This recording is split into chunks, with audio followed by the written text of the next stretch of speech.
Siyabingelela bazalwane egameni lika Jesu Kristu waseNazaretha. Thank you so much for tuning in. Siyambonga kakhulu uNkulunkulu bafowethu.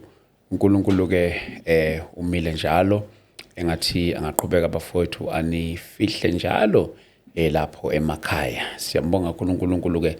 This is a Christian platform. If umzalwane ngihlezi ngicizelela ngithi if you are a Christian, I can assure you ukuthi usendaweni right kakhulu. This is a platform la suke sikhuluma khona ngazo zonke izinto ezithinta ibandla, ezithinta umzalwane, ezithinta umphakathi njalo njalo. Ikakhulukazi nje in a Christian community, so siyabonga kakhulu. Today ke I'm joined by abafundisi bami la esizoxoxa nabo. But before siqale ngithanda ukuthi ke sicela umusa enkosini ukuthi sikwazi ukuthi sikhulume kahle egameni lika Jesu Kristu. Baba wethu engcwele siyabonga ngegama lika Jesu Kristu waseNazaretha. Sihlangene ngalolu hlobo siyathandaza baba ukuba uvele ngamandla, uvele ngayonke indlela ofisa ngayo nakulezi ingxoxo ezenza kule ndawo egameni lika Jesu Kristu waseNazaretha. Baba wethu unamandla onke, makuvele wena uNkulunkulu wethu engcwele ngoba konke lokho sikwenza lana kungenxa yakho futhi senzela wena ngegama lika Jesu Kristu waseNazaretha. Amen. Amen. Yes, ngicela uflip screen sakho nje ngapha usithi kancane ukuze singasiphazamisi ngala solokhu siyibuka lapha escreenini. Yes. Yeah. Angithathele ithuba ngiqale ngompostoli. Baba umpostoli ngikubingelele. Amen. Niyaphila baba? Siyaphila. Hey wajha. Ayikonakele kakhulu ke namhlanje. Siyaphila. Yabona kusukela I think 2017 kwakudala ngifisa ukwenza ingxoxo ezikanje izulu lohlobo. It's been years but lo ngiziyeke for the first time ngenza ingxoxo so ngakunele vision lesukela 2017 2018 ngathi ngiyizama ngayiyeka because kwakunomsindo omkhulu leza ikhadi because khona abanye abafowethu abakhona le KZN ngangithi ngifuna ukwenza ingxoxo nabo, ngangifuna ukuhlanganisa ama charismatics nama reformers. So ngayiyeka nxa ukuthi umsindo wawumkhulu kakhulu ngaleso sikhathi ngibona ukuthi ngoba ngathi ngikhanda iplatform yempi, so I decided ukuthi ngiyeke. So ke it's high time ke manje for the first time njengoba sengenza manje ku 2026 inkulumo ngxoxo engizenza ngalolu hlobo. So sizoba nazo ke lezi inkulumo nje every week soba neinkulumo kanje every week. Angithathe lithuba ngibingelele umfundisi wami. No, siyabonga kakhulu mfowethu, ngiyaphila kakhulu, ngiyajabula kakhulu ukuthola leli thuba. Yes sir. Yeah. Ngizothanda ukuthi ke sivele singene straight enkulumeni ingxoxo yethu esinayo lapha namhlanje. Yeah. Sizikhuluma ngebandla lika Kristu. Exactly. Sathi masikhuluma kuqala wangitshela wathi now ubuye ebandleni lika Kristu. Yeah. Nami nginomlando webandla likaKristu. Yes. Kanti futhi ke lana ngabiza bambatha ke vele ke oyili ibandla likaKristu. Njengoba sinayo lapha namhlanje. Engifisa ukuthi ke sikhulume ke ngali ibandla likaKristu. Mhlawumbe ke ngiqale ngawe nje uma suke sikhuluma nje sithi sikhuluma ngebandla, ngiyakhumbula ezinye zezinto wangivezela zona kwaba uthi ebandleni likaKristu akumele kushawe izandla, akumele kuthandazwe sonke, abantu besifazane kumele bashumayele njalo njalo. Mhlamba usidwebela isithombe ngalolo hlobo lwebandla and then ke bese ke nginikeza nobombatha naye asilele foundation bese singena straight ke kwinkulumo yethu. Okay. No, ngiqale la ngibonge ithuba njengoba ngeke ngabonga. Yes sir. Uma sikhuluma ngebandla, number 1 sikhuluma ngendlu kaNkuluNkulu. Okay. Sikhuluma ngomzimba kaKristu jikelele. And then ke uma ke sikhuluma ngebandla, sikhuluma ngabantu ababiziwe bebizwa ngevangeli ukuba bazokhonza uNkulunkulu. And then ke mabebizwa ngevangeli beza bengaphethe lutho, kuyibo nje siqu. Okay. Kungukuthi sebelandelela ezimisa uNkulunkulu ayimbekile ngokweBhayibheli. and then ke mabe fika ke la ebandleni ke sebezokhonza uNkulunkulu ngalendlela uNkulunkulu asho ngayo abazokumkhonza ngendlela abazocabanga ukuthi nale cishe right kodwa bazolandela lokho kushiwo yiBhayibheli ake ngibeke nje into eseduze uthi uPauli mawufunda incwadi yabaseKolose 3 verse number 17 uthi konke enikwenzayo noma kungezwi noma ngokubonga noma ngomsebenzi kwenzeni konke egameni lenkosi yabona ke inkulumo mayithi egameni isho ukuthi egunyini kusho ukuthi kulokho enikutshelwe inkosi and then ke ibandla ke abazalwane abenza yonke into ngokwegunya leBhayibheli noma ngokwegunya likaKristu alambulela abapostoli ukuthi abapostoli bafundise bese thina silandela lapho yabona nje incwadi enhle incwadi yabaseEfesu 2 verse number 20 uthi uPauli nakhiwe phezulu kwesisekelo sabapostoli nabaprofeti kusho ukuthi yonke into thina esiyiyo asiqala into entsha yabo asiqala into entsha sakhiwe phezulu kwesisekelo kusho ukuthi isisekelo sesikhona thina sesikhuphuka ngaleso sisekelo noma sesihamba ngaleso sisekelo esibekiwe abapostoli and then ke masifika nje endabeni yokuhlabelela noma yokucula kumele sibuke ukuthi abapostoli bafundise kanjani uKristu uthini ngendaba yokushaya kweinsimbi if uKristu nabapostoli bengafundisanga indaba yokushaya kweinsimbi ebandleni asikwazi ke thina namhlanje ukuyiqala siyenze and then ke uma sikhuluma ngendaba yabesifazana ukuthi abesifazane asibavumeli kanti bayibetha ukuthi nina nibavumela abesifazane ukuthi baye phambili ngithi mina no nami ngiyathanda ukuthi abesifazane baye phambili kodwa izwi likaNkuluNkulu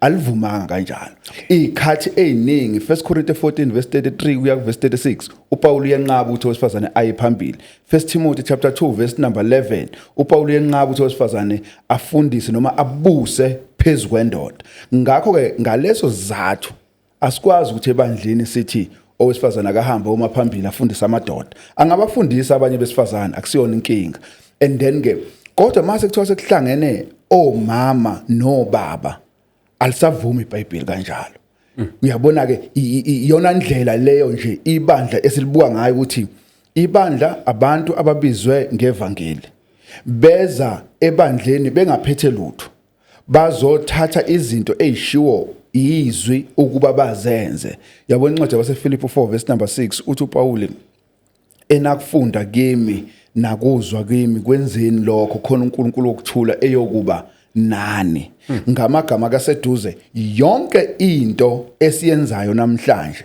kumele kube into efundekayo ngombhalo baba umpostoli thina sesibe na i-episode sakhuluma ngebandla mhlawumbe nje sesovele singene kulokhu umfowethu akushoyo khona ngapha ezinye zezinto ezivela kakhulu indaba zabantu besifazane nokunye kusazovela ezinkulumo eqhubeka nakho angazi noma ngingakhuluma hayi baba okay ibhola selingakuwe okay mina ngiyabonga nami ngibingelele futhi ubalaleli balolu hlelo angithi ke uma sikhuluma ngebandla asikuhlanganisa ibandla nezinto ezenziwayo okay mangithi izinto ezenziwayo ukuthi akungenzi ngabe sebandleni ukugida okay akungenzi ngabe sebandleni mhlambe ukuhlabelela okay kunengeni kabi into ibandla nje umuzi is a house of God manje alakhiwa izinto lakhiwa uJesu negazi lakhe ngeke ngachaze kulethi ukuthi ibandla livela ngoba kuhlatshwe uJesu nebe nabo abafundi ahambe nabo akazange ababize ngebandla engakahlatshwa ingakho ethi kuMateyu 16 zokwakha ibandla lami usho bakhona labantu ababizwa abapostoli sekukhona ngishaba lokho kukhona abafundi baningi mawufunda ngokwelokho kuthiwa kwakuna 120 ababelandela uJesu so uJesu uthi ngizokwakha ibandla lami shothi alikho noma bekhona abalandeli kodwa yini ethi uJesu kwakha ibandla ukuthi ibandla alakhiwa izinto alakhiwa ukuthi balandela uJesu, alakhiwa ukuthi bahamba noJesu, alakhiwa ukuthi bahlabela noJesu olwenza noJesu izinto. Kodwa uyibandla lakhiwa uye enga-involvanga umuntu. So ibandla ufana ukuthi indlu yakho iqede bese ngena abantu phakathi. Mase bephakathi abantu bangena nezinto zabo. Sekufanele kukhuzwe endlini lokhu akwenzeki. Akume into yokuqala lokho sihlukanise ibandla nezenzo ezenziwa phakathi ebandleni. Okay. One, mina ngabamukela bonke abantu abathi umuntu ngisebandleni kaNkulunkulu ngiyamamukela. So okunye okulandelayo umuntu nje ngivele ngibona akekho endlini othi usebandleni kodwa benegama linye elingekho ngokweBhayibheli uthi ibandla uJesu wathi ngizokwakha akasho ukuthi igama lalo yini wathi ibandla lami. So sithina lapho ngabona sekunokunye ke ikhani ngiqala cha kulona. Kodwa mayithi ngisebandleni akukho okunye nethi bese kuba khona into esingahambi ngendlela engihamba ngayo noma mhlawumbe ngiyibona ishwe yizwe bese angimjaji ngalokho akekho ebandleni. Ngiyathi ufanele ukufundisa ukuthi azi ukuthi ebandleni kwenziwani. Yeah. Alright ake ngize la ekuhlabeleleni indaba yokuhlabela inkulu kabi. Uma ngabuza yena ubaba ukuthi baba Khoza. Uma ngabuza yena baba Khoza ukuthi kuthiwa sihlabelele. Kusho uPaul akayi1 indaba yokuhlabelela. Kuthiwa sihlabelele then sihlabela kanjani oqala ukuhlabela kanjani amaculo swathatha amaculo swahlabelelayo. Ngize number 2 ngithi ke masithi akudlalwe insimbi likuphi lo verse elisho njalo. Nama ngifunde iverse lithi no ungayishaya insimbi la noma ungashaya izandla lapha kusho iBhayibheli. Angithi singabantu ibandla likusivumene sisha. Yeah. So njengoba sikhwezimene sisha funa sibuka izinto ezixabanisa ezakho abantu. Yeah. Ukuxabanisa ukuhlephula umzimba kaKristu. Gcina abantu sebasakhozi together babanga into izinto abanye bayanyanya bayithandi bese bethi iBhayibheli elithi asifuneki kanti yibo abangayithandi. Ngengakhonza nabanye abantu abathi umuntu ogqoke ibhrukwe uyesogweni engilaleleke nami ibhrukwe angilithandi. Angilithandi futhi akangiphathi kahle umuntu ogqoke ibhrukwe ekholo. Yeah. Kodwa angithakayi ezulwini ngoba lekhi ivese lisho njalo. Elithi umuntu ogqoke ibhrukwe akayi ezulwini. Ngiyangithatha ukuthi njengoba ngiqhamuka eKZN ngisuke ngakhonza ngafika nakubelungu. Yes. So abelungu kufana nemvelo yabo ugqoka ibhrukwe. Ngeke ngithi agqoka isketi. Yes. Ngoba lekhi ivese ligqoka isketi umuntu. Yeah. So uma ngimfice njalo angisho ukuthi akekho ebandla akuyonto engangihlukanisa nayo leyo. Ngithi angizokhonza na ngoba ugqoka ibhrukwe linyanywa yimi neculture yakithi emntuba la ngivela khona.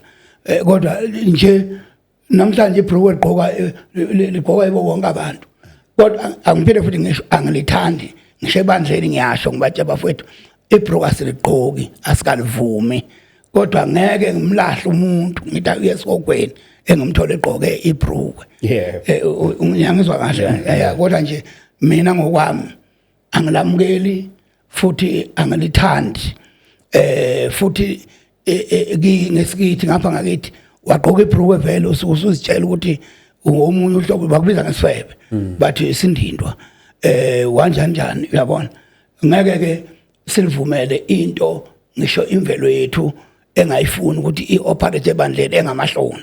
So kodwa angisho ukuthi umuntu esogweni ngalokho bese ke ngifuna ukuza laba nje ngiqonda ukuthi yini eyenza ubaba uKhoza angayishaya izandla athi ayishawe izandla.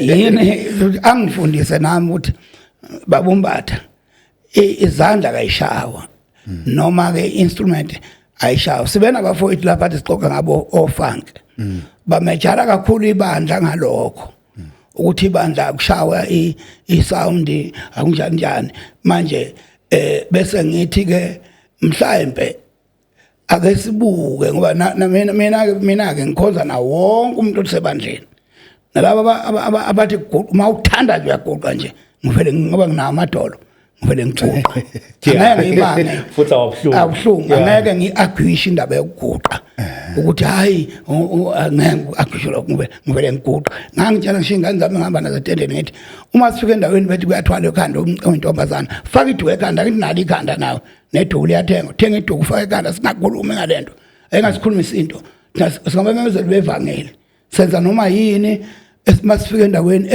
ezokwenza ukuthi lingathiyeki ivangeli ngathi so ke mina ke angithi ke lento ayikhulumayo abayikhuluma abakhoza baningi abafowethu esinabo ebandleni kodwa sihlukaniswe nje ukuthi abanye bathi isidlo kasidliwa abanye bathi isidlo siyadliwa abanye bathi babhabhadisa umuntu bamlalise phansi abanye bathi hayi mayicwilile nje kuningi bathi kuyagoqwa strictly mangagoqi uyabona kuba kuningi so mina ngifuna kulesa ibane nje because ukuthi ubale indaba yokushaya izandla nensimbi mhlawumbe oyiphendulela okay ngiyayithanda indlela ubaba uMbatha iveza ngakho uyabona mawufunda incwadi kaFirst Peter chapter 4 verse number 11 uthi uPetro uma umuntu ekhuluma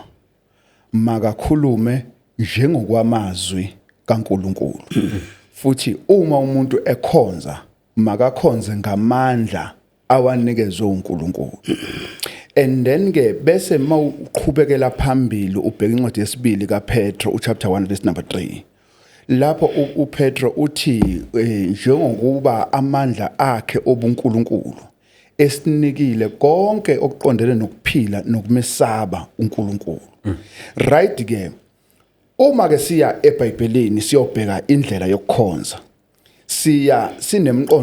sinemqondo emibili one siyobheka isibonelo iexample two siyobheka umyalo ukuthi ukhona nomyalo othi yenza kanje okay awukho alright sikhona isibonelo esithi napa bakwenza hayi ke noma umyalo ungekho kodwa isibonelo sikhona singakwenza okay ke sibuye ke size endabeni yokucula mawubheka incwadi kaMateyu 26 verse number 30 to 31 uJesu lapho mayiphuma nabafundi lithi iBhayibheli bahlabelela ihubo elisha noma igama elisha baphuma bahamba baya kuphi entabeni yomnqumo lapho kwakungekho insimbi babehuba ngani ngemlomo yabo number 2 mawubheka incwadi yabaseKolose 3 verse number 16 yes uthi uPauli masihube ngani ngemlomo yethu yabo uthi izwi likaKristu alibuse ezinhlizweni zenu nifundisane ngamahubo nangesihlabelelo nangamaculo okomoya kanjalo nasencwadini yabaseEfesu 5 verse 19 kukhulunywa ngani ngokuhuba ngomlomo and then ke uma ke sihuba ke ngomlomo kanjalo asikho ke isibonelo eTestamenteni elisha lapho kuhutshwa kushaywa insimbi lapho kuhutshwa kushaywa izandla yabona incwadi yesambulo 22 verse number 18 uthi uJohane mayiloba lapha mayiseyivala uthi ngiyafakaza mina kubo bonke abezwayo amazwi alesi siprofeto ukuthi uma ekhona owenezelayo kulokhu okulotshiwe la uNkulunkulu yokwenezela kuye izinhlupheko zonke ezilotshiwe kule ncwadi futhi noma ekhona ophungulayo uNkulunkulu yokuphungula kuye isabelo sokuphila emthini okuphila right ke yabona ukucula ngomlomo nokushaya izandla izinto ezimbili lezo okay ungayishaya izandla ungaculanga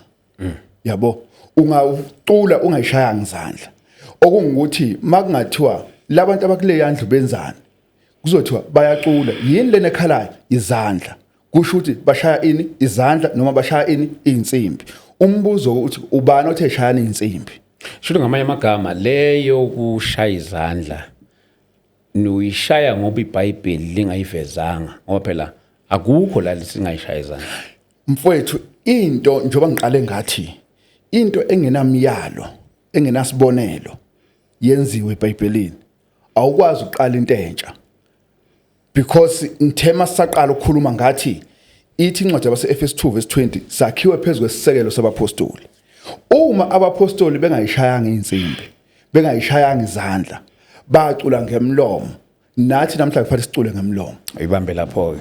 Babumbatha. Nathi futhi ibandla lika Kristu kumele lenze konke. Okay, ngayibuza kanjani lento?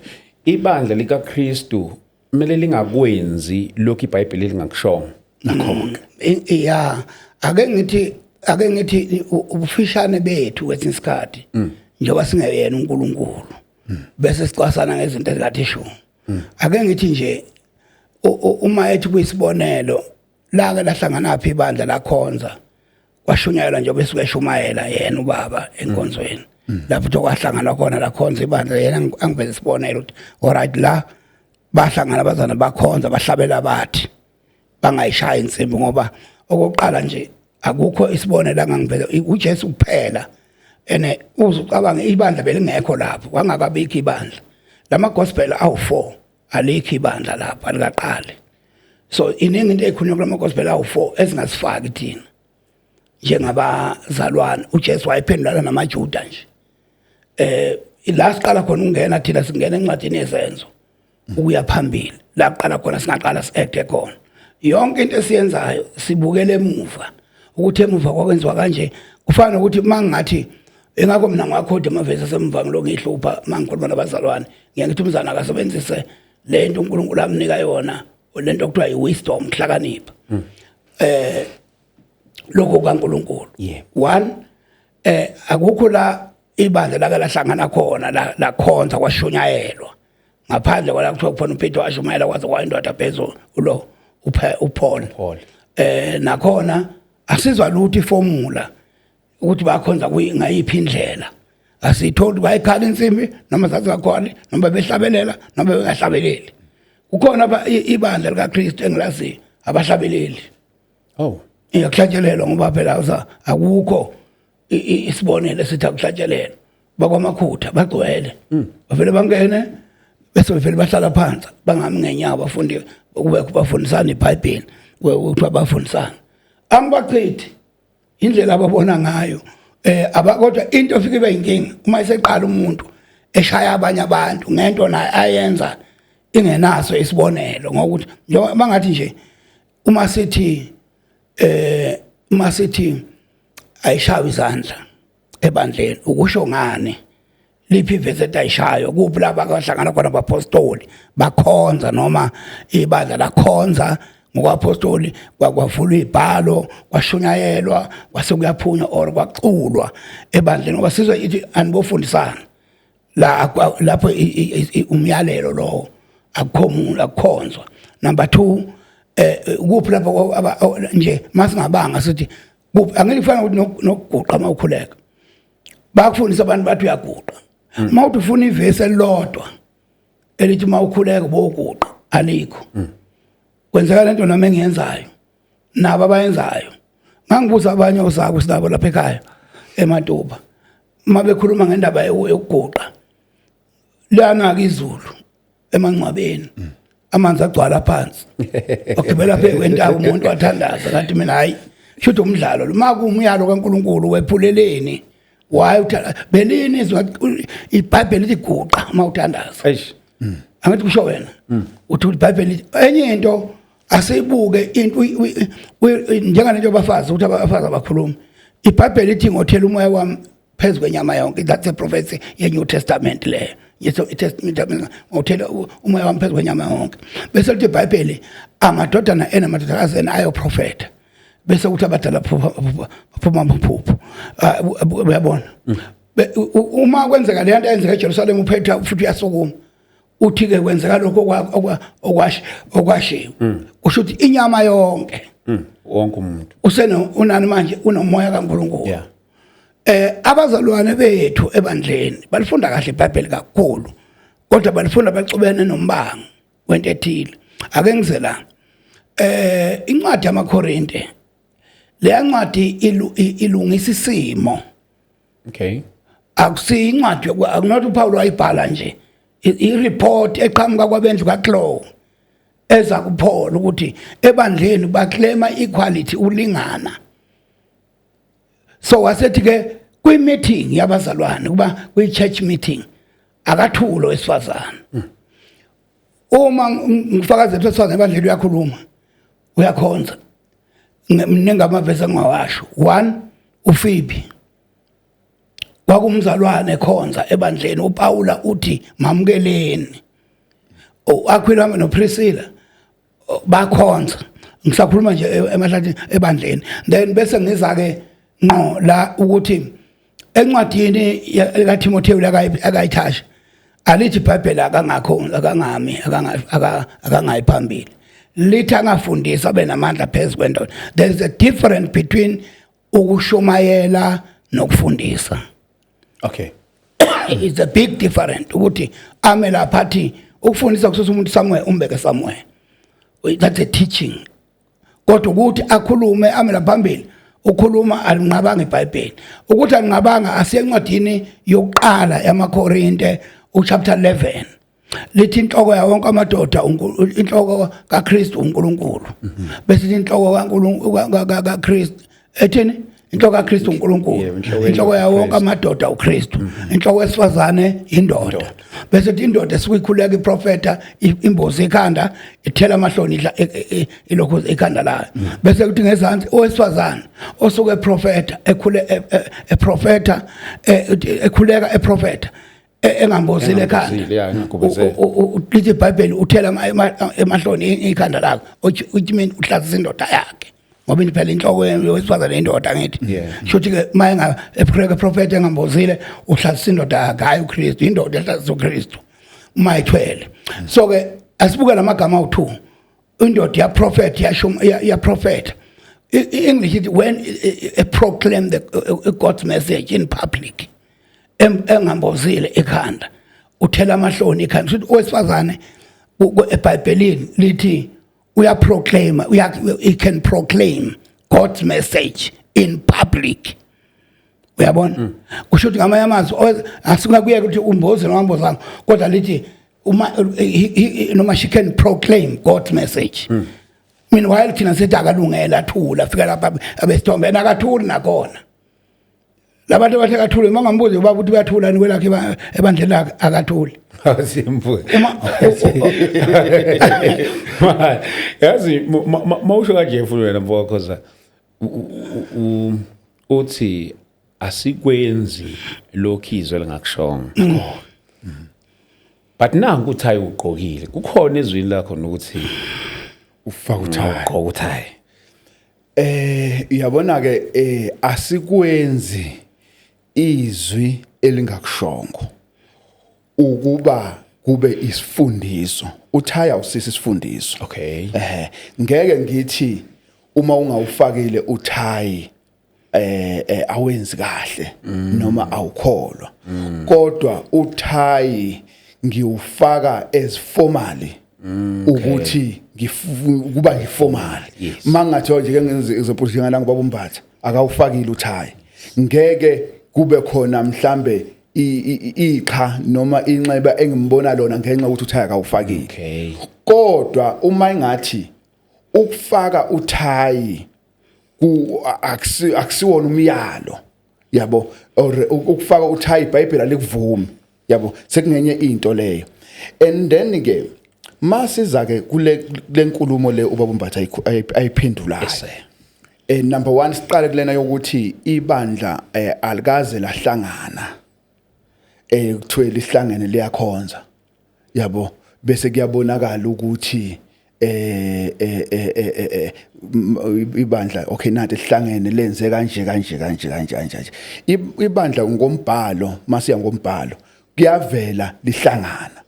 Ake ngikwenzele example incwadi lena aqeda ukuyikhotha nje u1 Korinte 11 le yankulumo le elapha ku1 Korinte 11 uPaul uyaveza kuverse 17 na kuverse number 20 uyaveza ukuthi lana kukhulunywa ngokuthi mangabe kuhlangenwe yabo ukuthi mangabe ibandla lihlangene and then ke uma ngabe ke sikhuluma ngokuthula kowesifazana ebandleni yabo ukuthi incwadi ka1 Korinte 14 incwadi ka1 Korinte ikhuluma 14 i-context yakhona ikhuluma ngokukhonza edlangalaleni noma ngokukhonza obala ukuthi abazalwane mabekhonza kumele kwenzekale kanjani yabo ukuthi okay kuba khona umuntu oprofetayo kube khona ohumshayo. And then ke inkulumo ke iyaveza ukuthi okay umuntu kumele maye a prophet emile mangabe kungukuthi khona osukumayo lo obekade emile akahlale phansi kusho ukuthi kuba nani neorder. Okay. Yeah, lapho kuvezwa iorder ukuthi bengacithi beprofeta bonke. Yabo ukuthi okay makukhona omile kwakhona osukumayo akahlale phansi lo bekade emile. Number 2, mawubheka indaba yokuthula kwesifazana mfowethu. Mawusuka ku verse number 33. Uthi uPauli uNkulunkulu akasuye owani owesiyaluyalo. Yabo. Athi ke njengokuba kunjalo emabandleni onke abangcwele angimvumeli owesifazane ukuba afundise nokuba akhulume ebandleni. Bese ku verse number 35 no verse number 36 ethi lelizwi laphumela kinina nodwa na eAkhaya na. Iqiniso lithi uyabona kusuka eTestamenteni elidala wayengakazi owesifazane wama phakathi kwamadoda wakhuluma ngendaba kaNkuluNkulu athi uJesu ngumuzwa la ngaphakathi emile amadoda ehlezi phansi eTestamenteni elithi yayingakazi yenzeka into enjengaleyo. Kodwa leyo nto leyo yayiphethrizwa abazalwane eKorinte. Yingakho ethi uPauli njengokuba kunjalo emabandleni onke. And then ke bese sebuza umbuzo futhi ukuthi lelizwi laphumela kunina nodwa na lapho eAkhaya na. Lapho eKorinte lafika kini nodwa na. Iqiniso lithi alifikanga kubo bodwa. Amabandla onke kaKristu wayengasukuma wesifazane afundise amadoda. Lapha ku 1 Timothy chapter 2 verse number 11 ukhuluma into ebalekile. Uthi owesifazane angimvumeli ukuba abuse phezu kwendoda kodwa makazi thulele njengokuba nomthetho usho njalo. Kusho ukuthi lento yokuthula kwesifazane ayiqali la eKristwini kodwa indala. Can I intervene nje kancane? Yes. Ngicela ubaba akhulume lokusho iBhayibheli. Yeah. Angakhulumi ajahe lapha afuna iBhayibheli lapha kulokhuza lithi angimvumeli afundise abe namandla phezu kwendoda. Exactly. Ku 1 Timothy. Yeah, 1 Timothy. Yeah. Usho ukuthi uyafundisa kodwa hayi uthi abe namandla phezu kwendoda. Uma lisebe namandla lisho ukuthini kahle kahle njengokumthandazela no kusho khona ukuthi akana right yokuhola indoda noma abe nepower endodeni. Lokho nje lisho iBhayibheli.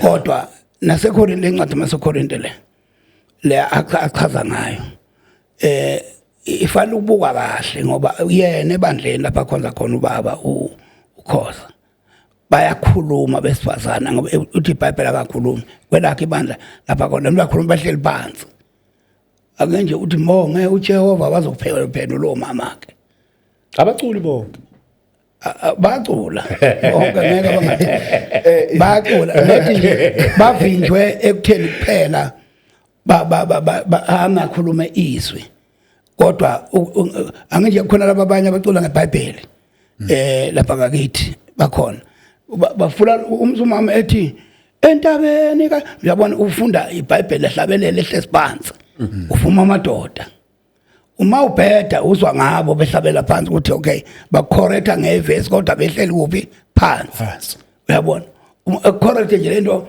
uzwa ukuthi mhlambe ukhuluma lento oyikhulumayo mhlawumbe uthi inhliziyo izinhliziyo zenu masingakade umzathi inhliziyo yenu manga kucorrecta wente izinhliziyo futhi ivezi inhliziyo ucorrect ehleli phansi manje ngithi ke lemcibisho lesithwa yini lemcikilico esicikilicayo iBhayibheli ngasho sesihlukane sekufanele siyeke manje khoza ngoba qiniso lithi siyayenza into eningi engasho izwi akekho umuntu alithi iBhayibheli mangabe uyokhonza hamba ungena endlini ore yakhe indlu sikesahlala isikale eside bangayakhe futhi abakayakhe namanje bona indawo yokukhonzela kodwa bakhonzela endlini zethu uyabona kodwa abayifuni bathi into ewrong kwakho isakhiwo ukuthi esokukhonza bake balaka abapostoli indawo yokukhonza sekuyayekwa kanjalo sekungenwe endlini ngifaka ngakho indlu yami kahle ngifaka ama tiles ngifaka icarpet emhlophe bafika necathulo egcwele utaka baqhafuza bangene khona ngoba bengafuni ukwakha indawo yokukhonzela bethi iBhayibheli kalisho baze bafuna incwadi bathi angithi ne misunderstand abona nje uma iBhayibheli ulwa liyalwa nalo yeah kuba nencwadi eziningi kabe zokulwa oyitholayo uyabona iBhayibheli lithi uSolomon wazama ukwakhela uNkulunkulu indlu bese lithi kodwa phezulu konke akahlala emathembeni akhe ngezandla bashaya lapho ke ethembele lithi ngezandla kodwa bangena la endlini bakhonza uma kunjalo abalingisa amaNazaretha akhe uma bona bangalokho bavele bahambe bayokhonzela lapha phandle so enye into nje ifuna sibe nepeace noNkulunkulu ukuze sibuke izinto kahle singajajani nezinto ezingathi shu uyabona namhlanje ibandla laJesu likhulu kabi nethi kuliwa nemfundiso zafundiswa abantu abethile ngesikhathi bengena ebandleni beqala kuqalwa imisebenzi ngesikhathi kuqalwa ibandla ziningabe into zakhahlelwa uyabona nje mina ngangathwala i-television ngesandla kushuma indoda lapha eSoweto lapha eJabulani gcwele istadium abazali abasebandleni gcwele ibandla likaKristu lingabe ibandla likaKristu la begcwele bathi osuku indoda kwamakhathini kwamakutha yashaya ama-television yashaya ngayo endlini ngivutha bhe ngoba ngangenayo ngayithatha iphuma kade beyibukela kusana lento okuthiwa i-bold and beautiful ngayihluthula ngayishaya itsheni phitli ngasuka ngagibela isitimela ngahamba ngakwayo kwamakhutha lapha enamba 419 mangena ngathola inkuzi malanga ebhale eBrown Park itwane lama television qala akuthiwa iBrown Park elikhulu TV engaka kwakhe akade eshaya lapha estadium ngakhubeka kabi ngiqeda ukushada ngihamba nengane ina 1 month ngiyanyiswa bazana baseGoli ushaya amaphilisi ushaya yonke into ngabona vele ukhuluma into yokungcwele ngoba ngalesikhathi ngangishisa kakhulu ungcwele kaNkulunkulu ngavela ngagibela isitimela ekseni sengithutha nempahla zami ngahamba ngayi eThekwini bapho ukuthi akhala unkosikazi ongathi ubulewe ngoba ngamhlukumeza ngamthatha nengane encane ngoba ngifuna lento eshinyelo le ndoda ngale ndoda lento akayiphili uyikhuluma eGoli eThekwini iphile enye so ngiqonda ukuthi iBhayibheli ihlupha ngoba inkolo ifuna ongathi ungaphola bese ushumayela kahle ngoba uma uyishumayela uvutha iyavutha yonke into eBhayibhelini lonke ivesi oluhlangana livuta ulishaya amabhizela kulimale bonke abantu ngiqonda ukuthi ke mangisho njena ukuthi lento le yokuthwala lento le yokuguqa nokungaguqi ngoba phela mangithandaza angithandazi kumuntu ufuna kangibuka ukuthi ngiyaguqa noma ngigoqaka akekho umuntu obekiwe la ukuthi gada abaguqayo nevesi alikho lithi mawuthandaza strictly guquqa shothi ufuna singahambi ngemoto mangibona umuntu yoshayisa lapha ufuna ngiyimise ngiguqe eqala bese yoshayisa yabo ifundisa zafundisa ziyathothobalisa zenzana zifaka abantu emthethweni ufika umuntu athothobele thina sishumayela endizeni ungena endizeni uthola abantu ushumayela umuntu amukela uJesu endizeni ufuna nje njani ufuna ngilini zihlale phansi ngothandaza shumela umuntu lokuze yonke indawo usengiqonda ukuthi ngamanye amazwi iBhayibheli lifuna ngathi singaphola bese yalishumayela ke uyabona mawufika endabeni yefebe sorry mawufika endabeni mawushumela abayifebe idawu avela ifuneki kodwa once wafika kule level ukuthi uSathana angathi uSathana ufika la level ukuthi uqala abazalwane subona zonke ifebe uvela uvukelwe yilo moya la ufika khona le mawushumayela ukuthi hayi uzofika umthiya nefebe ufika uyivutha ngikhuluma izinto engibuya kuzo zonke yeah uba nale spirit sokuvuthisa izinto uvuthule yonke into kugcina kuxatshana mina nje mangikhonzile kwagcina kuxatshana enkonzweni ngikhumbula ngishumayele ehholo kusemlokodo kuphuphi ngishumayele ehholo lugcwele ihholo dempe lokugunda ushinwele ukhona indoda bathi uButhelezi bathi uBM Buthelezi okay noMpungose bahlelwe isebenzi abashumayeli bonke sihle lapha ngashumayela phambili ashaya ukuthi kwase kwalo njobumela kuhle lapho phansi kuphele wahamba esaloni wagunda ufumshenini ishiyelane lesipopozala sayinwele ngishaya abantu ngoba ngiyababona yini amandla lawo ngezwayo yabona ukushumayela amandla wezwa ulimaza abantu abaningi kanti ngabe wakhile ikona indlela engangashumayela ngayo le message kodwa ngayishumayela kwathi makuphuma inkonzo kwabizwa kwi-meeting eshesha ngabaleka ngoba nami ngangasazophendula ngithini so ngiqonda ukuthi izinto eziningi okufuneka sihlale phansi siphole kahle sikhulume sipholile singashayani angeke nje baba ukuthi wena ngoba awuyishaya insimbi awusezokungena abantu abashaya insimbi zokungcola uqhamukapi insimbi mhlawumbe ke ngimnikeza ithuba kulokho kulokho nje konke mhlawumbe ngakubuza umbuzo mhlawumbe konke lokho ubamba kushoyo okay no ngifuna ukuvela ngalolu hlangothi yes yabona mfowethu ukukhonza mase kufike kule level yokuthi asamukelane akusesikho kaNkuluNkulu lokho mase kufike kwi level yokuthi hayi mani unganaka ukuthi laba abashaya izandla hayi mani unganaka ukuthi laba abashaya insimbi hayi mani unganaka ukuthi laba bavumela abesifazana ukuthi bame phambili hayi mani unganaka ukuthi laba abesifazana baqala amaculo yonke lonto leyo yabo and then ke kusho ukuthi sokukhonza ngokwamukelana yabo kusho kahle sesiyamukelana thina yabo kodwa asalandeli izwi yabona uJesu ma ekhuluma ku John 7:38 uthi okholwa yimi njengokusho kombhalo yabo okholwa yimi njengokusho kombhalo mawubheka incwadi yezenzo 17 verse number 11 ithi labo ke babe bahle kunabaseThessalonika ngokuba balamukela izwi likaNkuluNkulu ngenhliziyo yabo yonke base beyahlolisisa imibhalo imihla ngemihla ukuba zinjalo yini uma ngacorrecta khoza kule verse oqeda ukulikhoda ukuthi alisho lokho kushoyo kodwa alisho khona lethi okholwa imjongisho kombhalo alisho lokho oqonde kukho wena imotive yeverse ayisho lokho uJesu ukhotha ukuthi iBhayibheli lithi okholwa yimi angithi umbhalo othi abantu bakholwa ubani uJesu so uJesu akangaqondile ukuthi kholwa njengoba ubona ukuthi umbhalo uthi abantu abakholwa uJesu so mase ukhoza ikhotha manje ukhotha as if lithi angazi bengayiphi indlela kodwa alisho lokho akushoyo kupho engikushoyo mina lokho kushoyo usho ukuthi wena uma ukholwa leli verse iqonda ukuthi ukholwa supporta lo ishoyo ukuthi ukholwa njengokusho kombhalo kanti lona lithi okholwa yimi njengoba usho umbhalo noma njengokusho kombhalo ukuthi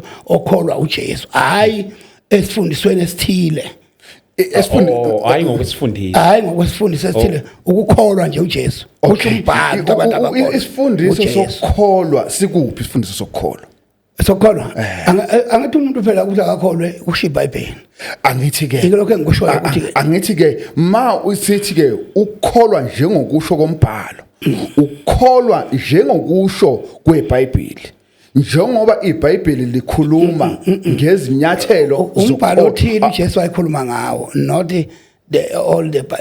wayekhuluma ngombhalo othile otokholwa uJesu so uJesu wayeqonde lokho ukuthi okholwa into kusho umbhalo uthi imfula yamanzi ophuma eswini sakhe yebo kopha eswini sakhe kodwa ayiqonde wayengacorrect umuntu uJesu lapho uJesu asiqali la kwimind yokukholwa uJesu usuku lomkhosi loliyana wamaJuda amaJuda akhona eze kuphi emkhosini and then ke 37 uyasukuma uyama uyakhuluma uthi uma ekhona omileyo ageze kimi aphuze yabo uthi ke okholwa yimi uzisho yena njengokusho kombhalo eswini sakhe kuyogobhoza imfula yamanzi aphilayo buka mawubheka incwadi kaLuka 10 verse number 25 and 26 isazi mthetho sibuza uJesu noma silinga uJesu ukuthi ngenzani kuba ngidle ifa lokuphila okuphakade na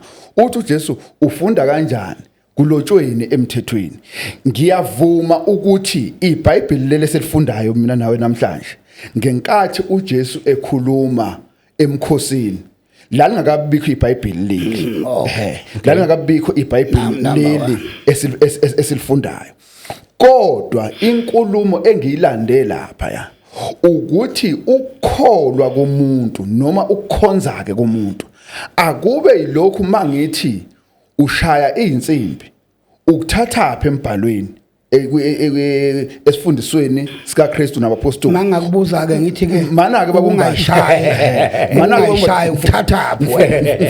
Ngifuna ukuqedela la ekuthenini ke mangubuza kanjalo ungakuviki. Yeah. Yabo ungakuviki. Shona ukuthi ngikuthatha la embhalweni noma hayi akukho Bukhona. yabo ukuthi angishaye izinsimbi Bukhona. La ngibamba manje ufuna ukuveza. okay Angithi mawufunda amahubo nje. no angithi ngithemini okay ngizokuphendula lapho kodwa bengisakhuluma ngebandla lika Kristu. Okay. Okay. Besisakhuluma ngebandla lika Kristu. And then ke mawusuthi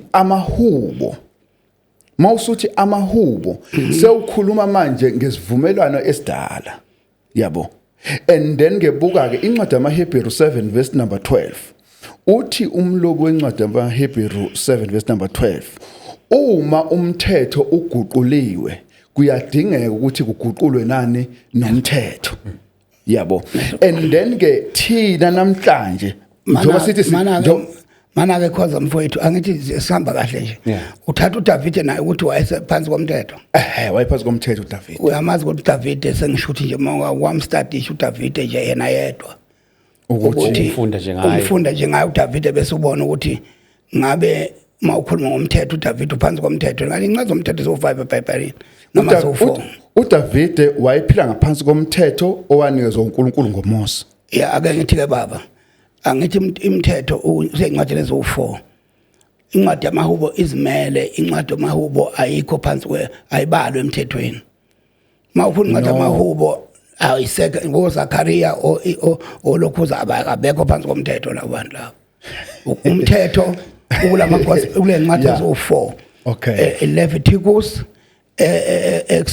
Exodus Leviticus Numeri no Deuteronomy umthetho lapho siyabalwa kana Genesis naye ubalo wes5 ngoba ubhala umuntu oyedwa kodwa umthetho kulezi ncwadi ezo4.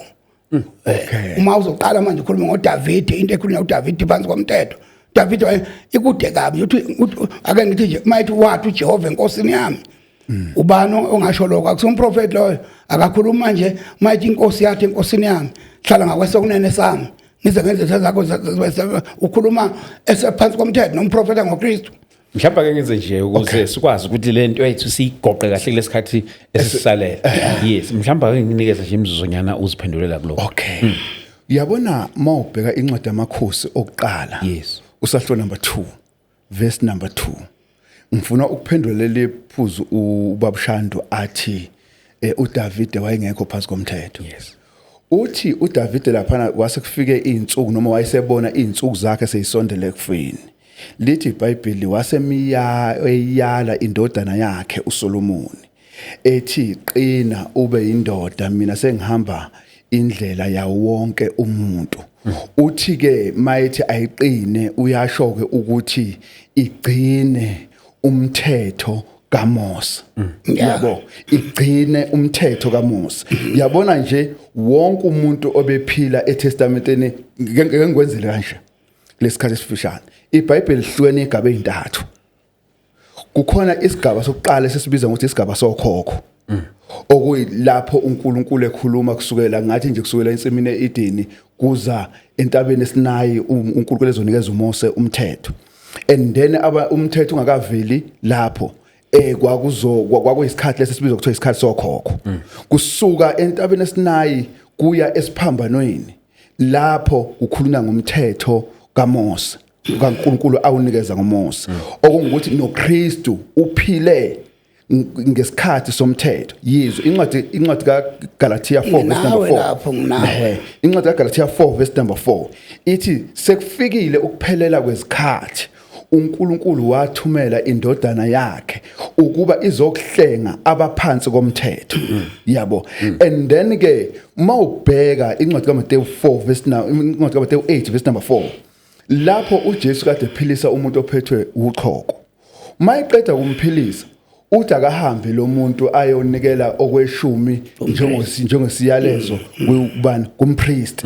Leyo nto leyo eyakuphi leyo nto leyo eyasemthethweni. Okay. Kodwa ke uJesu eyikhuluma la kuMateyu okusho ukuthi ke uma sibuka uJesu uphile ngesikhathi kusebenza umthetho Okay. and then uDavid uphile kusebenza umthetho. Yebo. Okay. Ngicela uvumelana naye mfowethu. Yes. Kodwa uyavuma yini ukuthi umthetho base bewuphulile ngaleso sikhathi? Ngaliphi? One angithi kunencwadi engiqale angifundanga la. Yeah. Lapha athi khona ukuthi umprofeti ngekwenza esisha sivumelana. Uyachaza isizathu ukuthi uma uNkulunkulu enza imali esisha nendlu kaJuda incwadi ka31 ulenza. Jeremiah uthi uma enza imali esisha ukuthi basephule isivumelwano sakhe noma waye uNkulunkulu. Mawubheka ke ufunda uyathola umuntu nomuntu bephile yakhe indlela kungasagcinwanga umthetho kaNkulunkulu kodwa bathini dispensation inloku isikhathi kwangesikhathi somthetho shuthi iperiod yomthetho yonke kodwa khona ungeke mase beprofeta baprofeta nesikhathi sawo umthetho kodwa abasakhulumi ngomthetho bakhuluma ngento ezayo engafani nomthetho.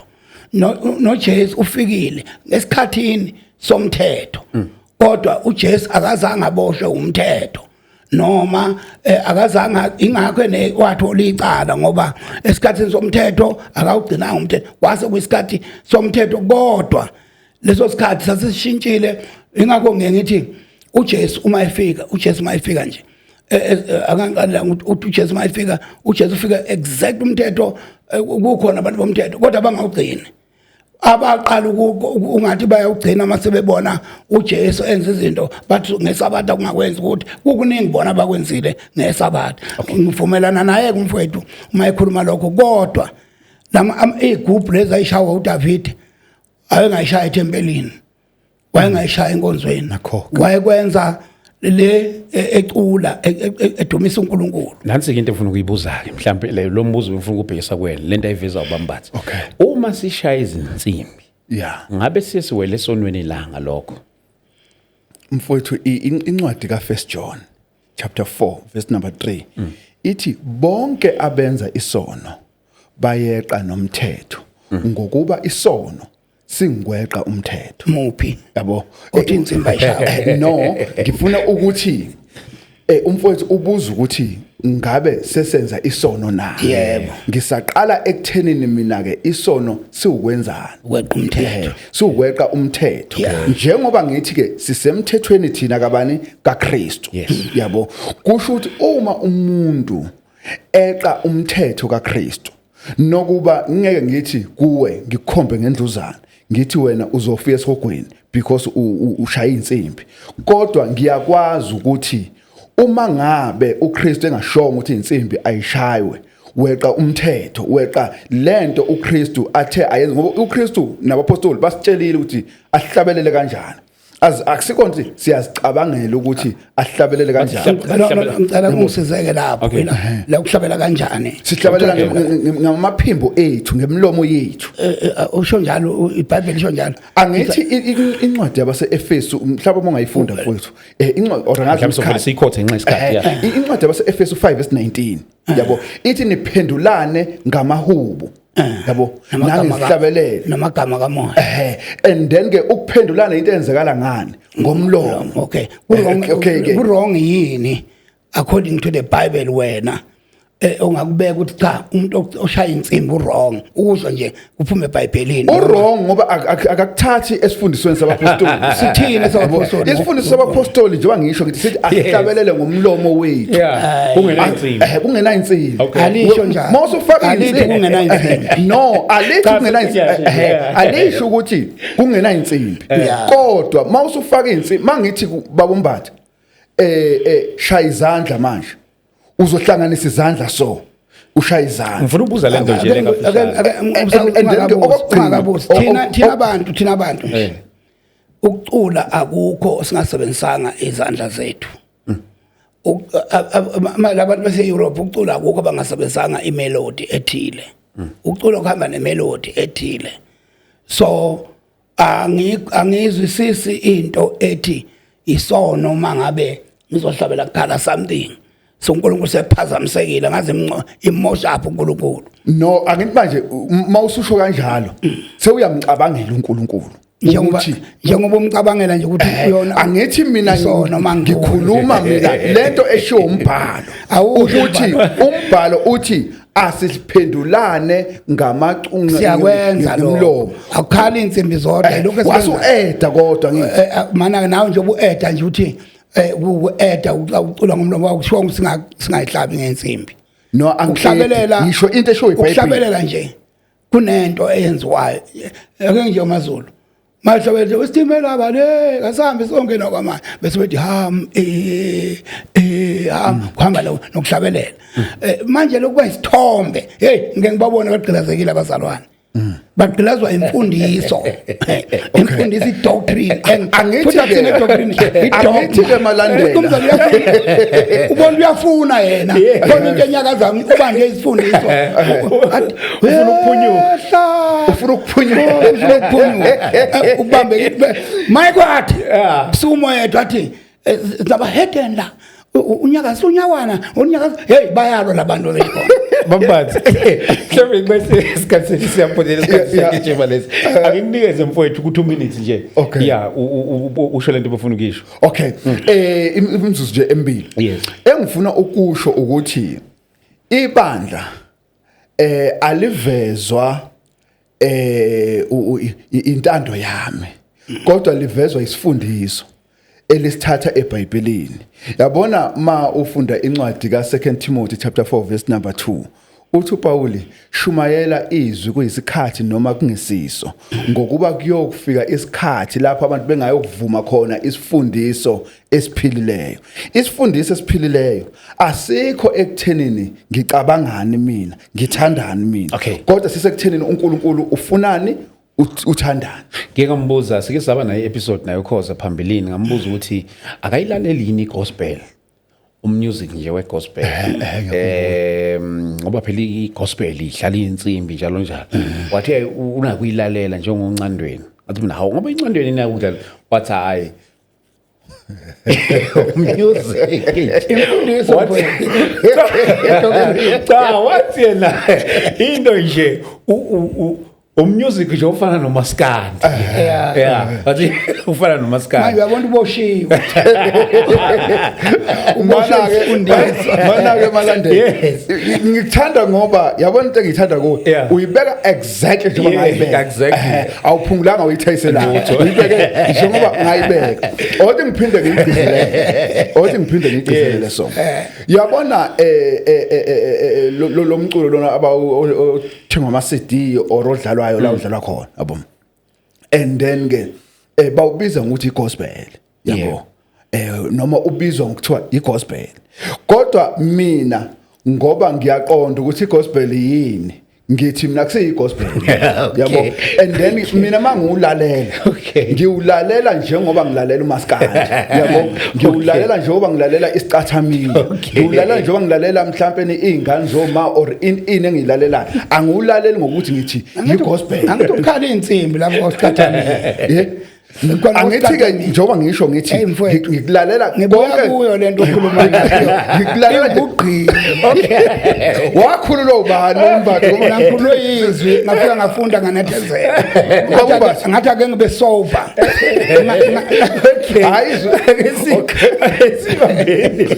sekhuluma imdala hey ngathi ngibe sober ngoba elijubane bengiza ngalo malandela esel mhlawumbe soyikhuluma ngelinye ilanga ubaba umbatha ayithintile uthe uyashumayela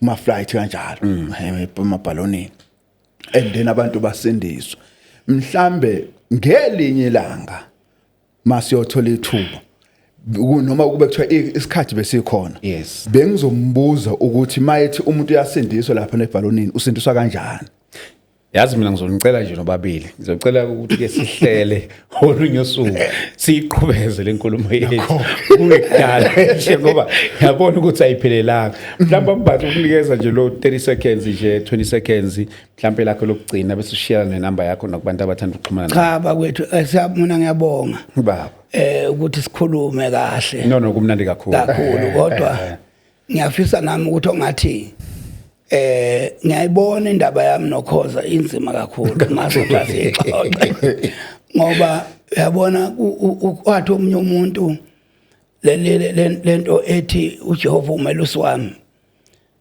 ziningi indlela zokuyishumayela ntshumayela mangasomisa a young lion like you uma eshumayela esidlangaleni ashumayela uJehova umelusi wami baphenduka abantu bayinikela bese kusukuma ikhehla lixoxe bathula abantu bakhala inyembezi umehluko ke lapho ukuthi bakhaliswa ukuthi bona bayizwisisa ngoba lo muntu okhulumayo uyihambile lendlela nami ke ngiyavuma uyoung lion le ubaba ukhoza ngiyayizwa ukuthi yasha kodwa kudinga sibe nethuba no so lokuyixoxa kahle siyixoxa nje kahle I think komele sizisikhathi es enough bakuthola kanjani inamba zami ke 082 2270751 yes ngokwambathi siboko ngihlala khona la eGoli hayi indawo ayiyodwa ngitholakala endaweni eziningi ngenxa ukuthi ngisebenza amabandla amaningi siyabonga kakhulu bamba bakuthola nje Mkhozi Okay mina ngithola enambeni 0645561780 yes and then ke ngihlala eBoxburg ngikhonza ebandleni kaKristu eliseFosturus